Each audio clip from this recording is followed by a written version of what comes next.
Hi, I'm Geoff Buys Cars, and this is a Renault Megane convertible, and this is a chat with Chris, who's just brought it down to me. Ladies and gentlemen, it's Chris. What's up? It's been a little while since you've been on the channel. How long? 2 years? 2 years, yeah? Actually, weirdly, it was a month ago, 2 years ago. A month ago, 2 years ago. When I let that car go. This is the XM. This is legendary. Oh, shit. Oh, let's start that again. The guy who's got it now, fair play to him, he's actually taking care of it. I follow it on the XM page, which is a bunch of weirdos. Yeah. Yeah. All car groups are full of weirdos, though. They're amazing. Doesn't matter what they are. Ladies and gentlemen, it's Chris. New Land Rover? Nah, a 1992 Citroen XM. That is the joy of the Geoff Buys Cars giveaway. Blokes sitting in their lounge shouting, "I've won," and wives thinking it's a supercar. Yep. So then Nope, it's a £1,500 shitter. Back on the channel 2 years after the Citroen XM. Another French car delivered to you, my friend. Yeah, so Chris has just brought down the Renault Megane, which is lovely. If I smell of chicken, I've just eaten like a whole say anything. spicy chicken, Okay. and it was good. Because I woke up this morning with, obviously, you know, what happened yesterday with the shooting and whatnot. I was despairing with the world this morning. Then I ate a whole chicken and now I'm okay. I've been listening to podcasts all the way up, despairing about the world, but so I was like, fuck it, put the top down and just remember that, you know. Yeah. There's only so much you can do, isn't there? Yes, there is only so much you can do. So try and enjoy yourself and buy as many cars as you possibly can before you die. Exactly. Which is what we're on a mission to do, isn't it, Jeff? You're doing pretty well at that as well. I am. Everybody knows that I'm doing well at that, but you're doing well as well. I get fucking bored easily, man. I really get bored. So that has lasted me a year. So I'll put a picture up here. That is a T-Reg 1999 1.6 Renault Megane Sport convertible, 16 valve. 16 valve. Because there are a lot of geeks in the comments on the Facebook post saying, "Oh, that's a Mark II facelift with the early engine from the Mark 1 that's an 8 valve," but that's not correct. It is a 1.6 16 valve. 1.6 16 valve. Carmen badges on the side. You've Yep. got the wrong colour roof, so whoever had that from you spec'd it in that weird matching pinky red. No idea why they would have done that. If it was in black, if I was going to keep that, I would have got a new roof. There is actually somebody in Swansea who is a convertible specialist, Right? that everybody uses. He's not a very nice person, but We tell it like it is. yeah. Sorry if they're watching this. That's right. No, I was going to get the black roof done. I spent an astronomical amount of money on the exhaust because I couldn't find one, and camshaft sensor, and it has not failed me. It has been the most reliable, the most fun car I've had in years. Everybody takes the mick out of French cars, but come on, man. my experience with them has always been they've been great. Yeah, we both know the score. Design wise, they're funky, they're different. They're always the comfiest seats, my man. Oh yeah, that is like I was lamenting the loss of the XM interior, and that XM was a comfy car, wasn't it? It's amazing, but I spent an astronomical amount of money on it. The guy I passed it on to spent money on, or the guy who won it off you spent money on it. I think it's changed hands twice, but I love the fact that it stayed with an enthusiast. Yeah. Who's now doing all the welding and doing it all properly. So Yeah. happy ending to something that started out as A little bit of a disaster. That's one of those cars. Mrs. Do you need to take that? No, I don't. She's just wondering if I'm still alive. I just realised my hat's covered in stuff. The XM is one of those cars where every time it pops up on a Facebook group, everybody tags me. Yeah. Because it's like, oh, that's the X. And I didn't own it very long. I think I owned it for a few nights. I feel a connection to that car. Because the amount of work that was needed was minimal, but it was a lot. Yeah. And every person especially the guy who's got it now, whoever's got it now, they are taking their time, and that car will come back, and it will be one of those things that you'll see on Car and Classic in 5 years that's still going. It was one of those where you put a picture up of it and everybody goes, whoa. Yeah. Especially when the suspension was on the lowest setting as well. And you park that up at a show and everyone's just like, what? Because it's a wild looking car. That was the most fun I had at a car show. There's a car show in Mumbles in Swansea that happens every year. And I managed to blag my way in, even though I didn't have a ticket for it. And that's all I did was that car went up and down, up and down. Anyone of a certain age remember those from their childhood. Yeah. Just an absolute draw. Yeah, and it was always astonishing that the suspension was still working, which I think that ended up being part of your problem, didn't it? Trying to get those. No, somebody had put some love into it. I think Lloyd's Citroen Services. Yeah. That guy who had it before, but a lot of work was done. But like any car of that age is, especially cars that are complicated, are going to need work. Oh yeah. That is simple. Yes. Those engines are pretty good. Yep. Petrol, no issues. I haven't had a single issue with it. I changed the camshaft sensor because somebody told me to do it. Right. And then I put a new exhaust on because it was blowing. Whoever had it before just welded it too much, but it has not failed me. And I'm actually genuinely, as with everything I always do, going to be gutted I'm letting go of it, but I'm bored. Yeah. We get bored, don't we? So when we first met, you're an E39 guy. Still have my E39. Few E39s. Yep. But it's time for you to move on from E39 ownership, it seems. Yeah, I lost my storage, so I can't keep that. Hence, you're here today. Plus, it's just the kind of thing, I don't know. It's the kind of thing I knew you'd like. Do you know? And I was like, I was asking more money for it, and I was having a lot of messes. People who couldn't be asked to travel or whatever. But yeah, it's not. It's worth what it's worth to somebody, and that will raffle well. I guess like people will want it. Yeah. But yeah, the E39. It's just they're big old heavy cars. They're getting of a certain age. As I said, I'm lucky. Mine came from Jersey. Yeah. No MOTs, but no salt on the roads. Just lasted quite a while. Yeah. But I'm bored. It's good soundtrack. They're lush cars, but it's not exactly the fastest thing on the planet. Yeah, I guess you'd need to have one of the M5s to have which you can't afford. So it's going to be another wagon, and it's going to probably be a V8. I just need to get money in my pocket. Yeah. Decide what I'm going to do. I will just make a spontaneous decision. Which V8 wagon is on your shopping list? Everyone I speak to, for every one person who says get one of these, there's two people who say don't. So I was looking at Audis. I have friends who say yes. I have friends who say no. Yep. I'm looking at E39 V8s, but the prices of those I'm finding a manual. That's the 535. Yeah, so that's the 540. 540. Yeah. So I found one before I bought the 530. Yeah. But it was an auto, and I should have bitten on it when I did. How much was that? That was $3,500 then. Yeah. 5 years ago, 4 years ago. Now they're worth 7, 8. I fancy another Mercedes, but prices of 190s and E-Class have gone up. I don't know what I'm going to do, Geoff. Couple of things on this. I was once offered Drew Pritchard's 540 touring, but it was rotten. Yeah, I was going to say. This is years ago, and it was like 1,500 quid, and I had no money and nowhere to put it and nowhere to do with it. It's just this contact that I had. And he was like, "Oh yeah, do you want Drew Pritchard's E39?" And I was like, "Well, yeah, but also no." No, because I know this thing. As with any car 25 years old, that is actually in really good nick. So my MOT guy in Swansea who passes all cars, they're great. The mechanics who work on that or have looked it over for me said they'd have it in a heartbeat if they had somewhere to store it, because it's very rare you get a French car of that era that's not absolutely rotten. Yeah. So it was garaged so the guy who went to buy it off last summer, I got 3 or 4 trains to Derby. Yeah. I saw it on Facebook Marketplace. I didn't even think. I just inboxed the guy and said, as long as the roof works and it drives, I'll literally get a train to you tomorrow and buy it. Yeah. The guy was like, cool.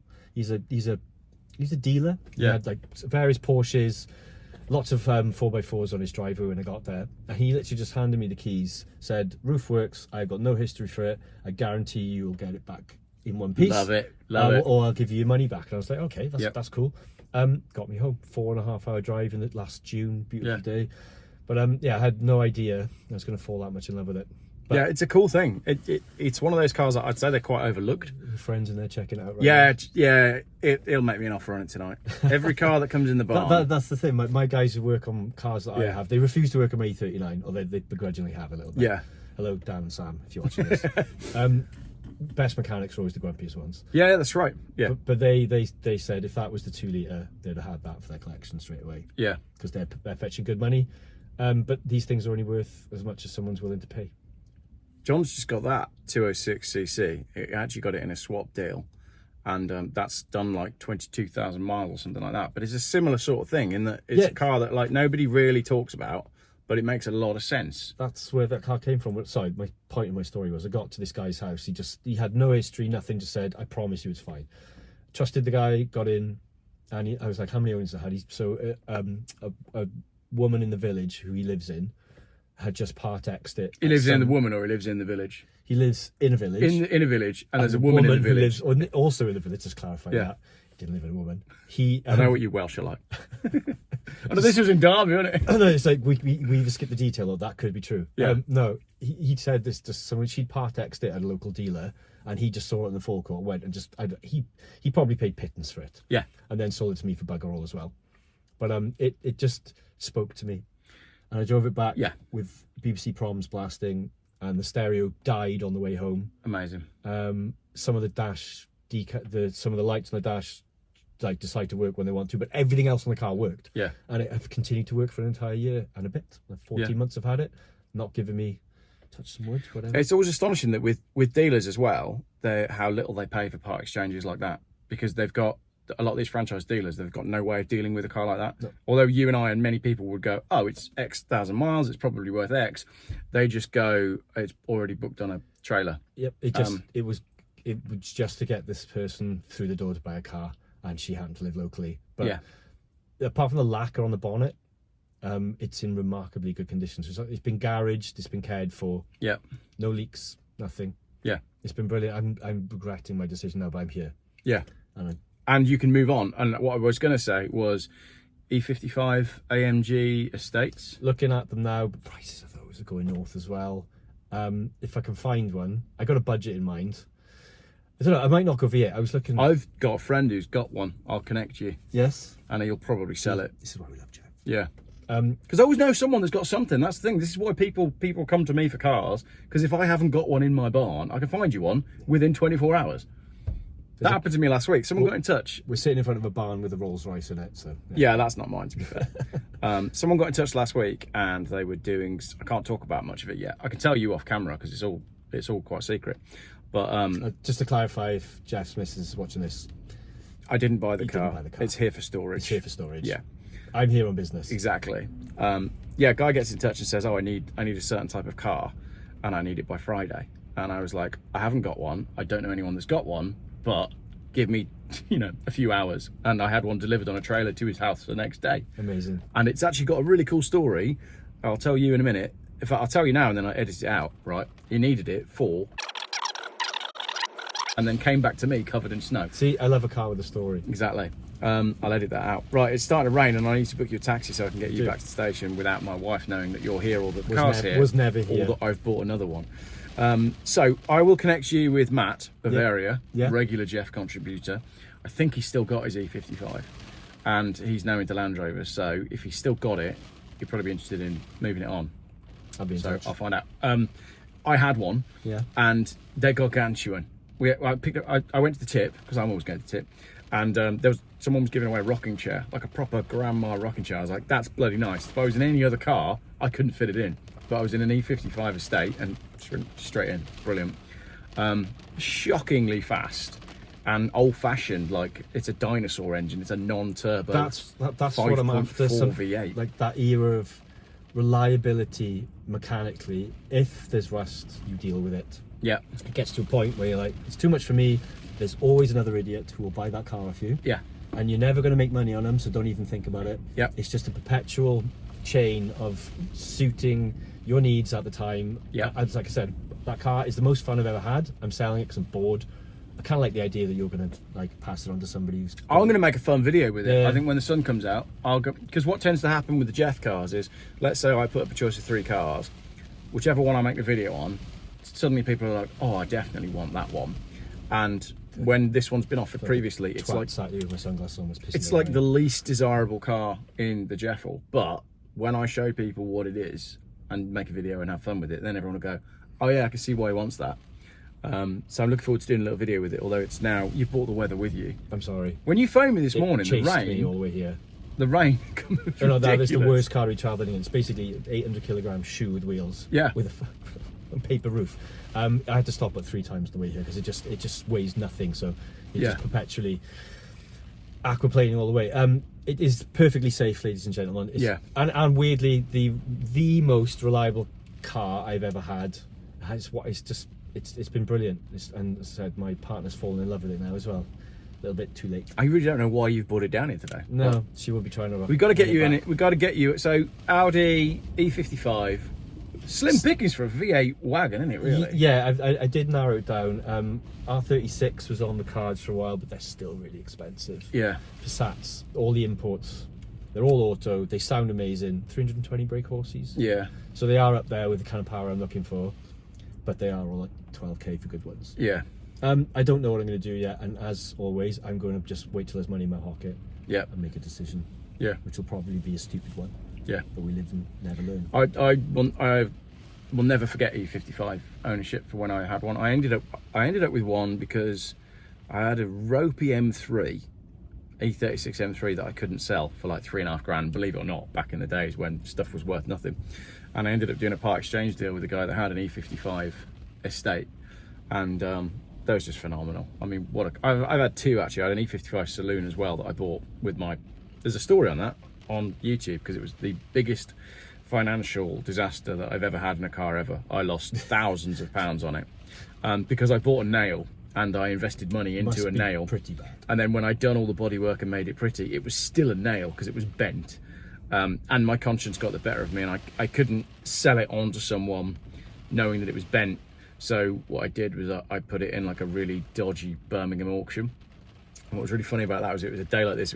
I knew I was losing this money, so I was in a foul mood because it was like, it's not a good feeling, is it, when you lose loads of money on a car? And back then, like, that was a huge amount of money for me. Never made money on a car. Oh wait, one. I've made one single car. Was that because you got it for a tenner? No, I mean, you put so much money in that XM, didn't you? 3,200. Yeah. But I didn't intend for that to happen. I know, I remember, because I was having all these conversations with you. Fix another bit.